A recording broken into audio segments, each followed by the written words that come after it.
Hey everyone, I am reading from The Rise of House Valdis by Naomi Valkyrie, House of Valdis, Book 1, presented by Itsy Bitsy Book Bits.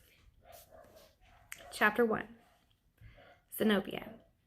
After 7 years, you would think at least one guy would have caught your attention, Maggie says with a sigh. She's been after me to start a relationship for a couple of years now.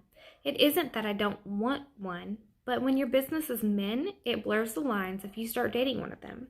Not to mention, it puts a strain on any relationship if your partner can't handle you seeing other men.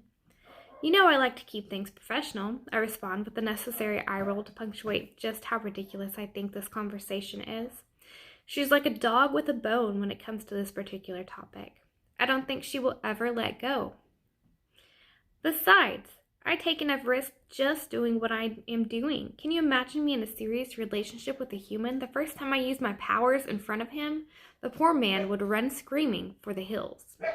The truth is, I use my power all the time, but subtle versions, enough to be able to make my business lucrative, but not enough to make myself stand out. Zenobia, you can't go through the rest of your life alone. I know Maggie means well, especially with the concerned look she's giving me, but I just can't give her the answer she wants. Yep, this seems like a good time to switch topics and fast. How are the new girls settling in? I ask, crossing my fingers that it would sidetrack Maggie. Pretty well, actually. Susan is sticking with her AA meetings, and Melody is just enjoying the comforts of a warm bed and a roof over her head. Maggie pauses to sip her coffee. All in all, I'd say we're making progress, but don't think I can't see what you're doing. Nice try. The exasperated sigh that comes out of my mouth could probably wake the dead. So much for distraction. Well, lucky for me, we'll have to continue this conversation later. I have to go interview a potential client. I haven't given up on you yet, Maggie hugs me, and I see the mischief in her eyes as I turn to walk toward my office. She's never going to let this go. Entering my office, I am grateful for the silence. It gives me time to prepare for my client interview without distraction. These interviews are a vital necessity to keep the girls safe. I have to be sharp and focused, on top of my game. Shutting my office door, I make my way to my meditation area. As I light the incense, the scent permeates the room and begins to help me focus. I close my eyes in order to commune more closely with my powers. I can feel the hum of energy that constantly flows through my body. All of my glamour falls away as my true image appears. If anyone were to see me now, they would see a woman with navy blue skin, black hair with blue highlights, and eyes as black as night. It takes a lot of effort to hold the illusion in place, so I appreciate the moments when I no longer have to maintain it. I allow my mind to quietly observe the thoughts moving through it. My body relaxes further with each breath. As I'm just reaching the place where I commune with my powers, I feel his presence. I'm used to feeling nervous energy coming from potential clients, but this guy's wearing it like a bad cologne. Sometimes energy has a smell to me, and this one definitely does. I hope I don't choke on it. It seems like it is a good thing I had at least a few minutes of meditation before this appointment. From the feel of things, this is going to be energy intense. Rising from my meditation cushion, I position myself at my desk. Glimmer back in place. Any minute now, Sylvia will show him into the office. I'm already ready for this to be over with. Sylvia gives a brief knock and then opens the door just enough to poke her head in. You ready? As ready as I'll ever be. Send him in. Sylvia raises an eyebrow at me and I just nod for her to carry on. It isn't like I can explain what I'm experiencing. She thinks I'm human. She would probably freak if she knew the truth. Mr. Smith, how original, looks to be about 6 feet tall with sandy-colored hair. If I had to guess, I'd say he was in his 50s. I motion to the chair in front of my desk, hoping he will make haste so I can either set him at ease or send him on his way. He glances around nervously, like he's waiting for someone to catch him in this house of ill repute, as so many people are fond of calling it. From the look of it, I'm guessing this is his first time looking for a companion. I glance at his left hand for a ring or any indication that he's been wearing one. We don't cater to married men here if we can keep from it. Too much drama. Not seeing any evidence of attachment, I proceed to get to the conversation. Mr. Smith, I begin, but stop because he jumps like a scared rabbit. If we're going to get anywhere, I'm going to have to use a little bit of power to calm him down. Why don't you tell me what brings you here? I try again. This time, I weave a bit of power into my words. He begins to visibly relax. I'm not a mind reader, but emotions are one of my specialties. His shoulders start to move down from his ears. He still won't meet my eyes, though, so I know something is up. Javier wants the girls back, he mumbles in a rush. Well, this is not what I expected. It also explains why he's so nervous. No one likes to be a go-between bringing bad news. I just stare at him. I don't even know what to say at the moment. I mean, the girls aren't going back. I won't force them to stay, but I doubt any of them want to feel like property again. At least with me, they have a choice, a life. Even with the magic-induced calm, I can tell he is truly scared underneath all of the nervous energy. Well, he should be. Javier isn't someone you want to be tangling with. Frankly, I'm surprised it took him this long to come after me. I guess he finally talked himself into denying his own experience with my powers. Back when I was still grappling to understand life on Earth, I caught Javier beating Maggie. To say I came unglued is putting it mildly. I didn't have as much control over my powers then, and I nearly killed him. No one believed his story about what happened. I appeared to be human, and he sounded like a lunatic whenever he described the incident. Only Maggie and I know he was telling the truth. I took her away from his employment that night along with the other girls that wanted to come. We might have borrowed a bit of his money, too. The girls are owed reparation for the suffering he has caused them. At least that's the way I see it. 5 years it has taken him to finally resurface in my life. I admit I'm curious as to why it is happening now, but I just stare at Mr. Smith while I try to figure out what I want to do. Chapter 2. Zenobia. Why you? I ask finally. Excuse me? He responds with a confused look. Why send you? You clearly aren't an enforcer. You can hardly even look at me. What could possibly be the motivation for sending you? His eyes fill with tears. Crap, I'm pretty sure I am not going to like where this is going. He's got my daughter. Says he'll give her back unharmed if I bring the girls back to him. I send my power into him and can feel that he is telling the truth. He believes what he is telling me. Javier had to know this guy wasn't enticing enough to get the job done. He planned on keeping the girl regardless. Why did he take your daughter? I owe him money. I couldn't pay it back when he asked for it. He took my daughter and told me she could work off my debt unless I ran this errand for him. Please, you've got to send the girls back. I can feel his desperation as he pleads with me. Well, Mr. Smith, we seem to be in a sticky situation here. You know I can't send the girls back. First of all, I don't own them. They make their own choices.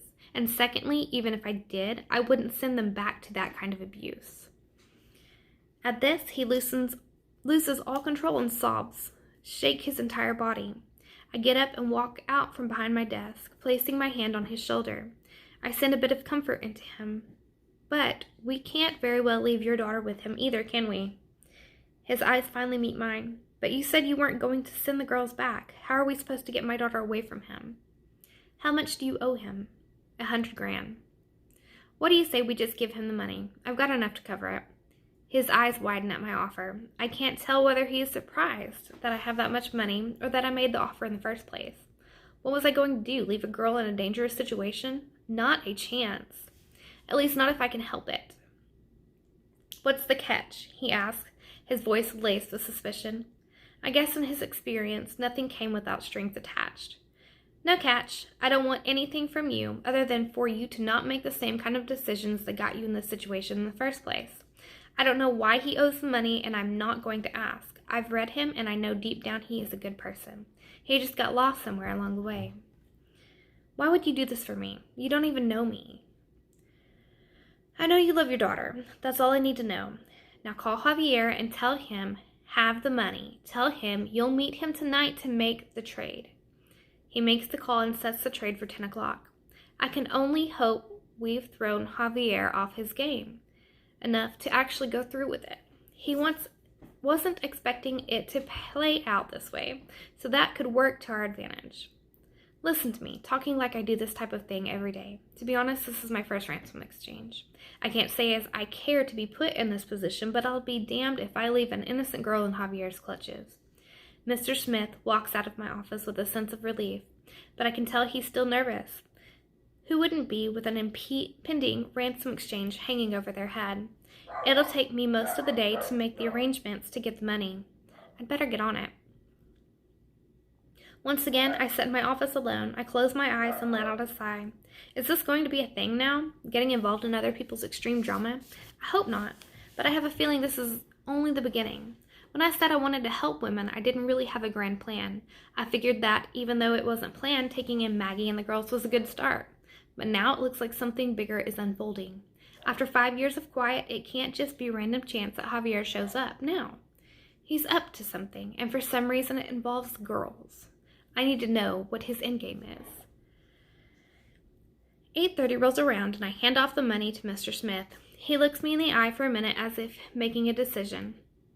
My daughter's name is Mercy, he says, and then walks away. It dawns on me that he doesn't think he's coming back from this, and maybe he's right. I hope he's not. Once Mercy gets out of this, she's going to need someone to be there for her while she heals. There's no telling what Javier and his goons have put her through already. Chapter 3. Zenobia.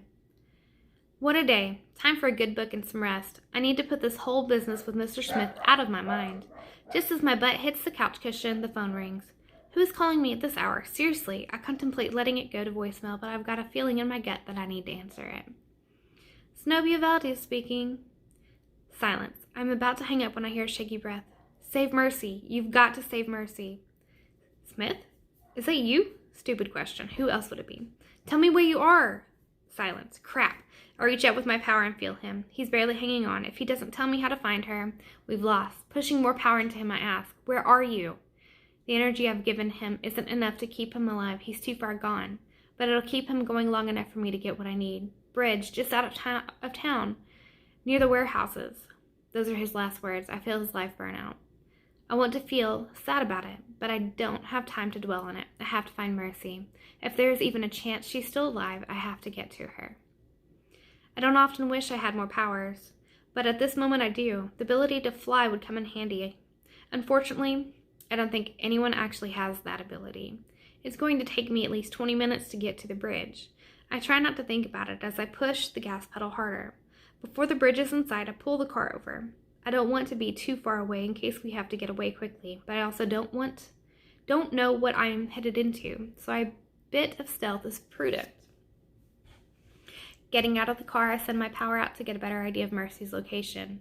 I'm instantly knocked to my knees with the weight of her emotions. She's terrified, but I can also sense something muddying the energy. It's like she's in a fog. Before I know it, I'm moving, drawn to her. Making my way down the embankment, I trip over something. I'm so focused on getting to her that I'm not paying attention to what is in my path. Looking down, I realize it is Mr. Smith, or what is left of him anyway. His eyes are frozen open, staring at the night sky. I can't imagine what he went through. I'm still staring down at him when I hear Mercy. She's fairly close by.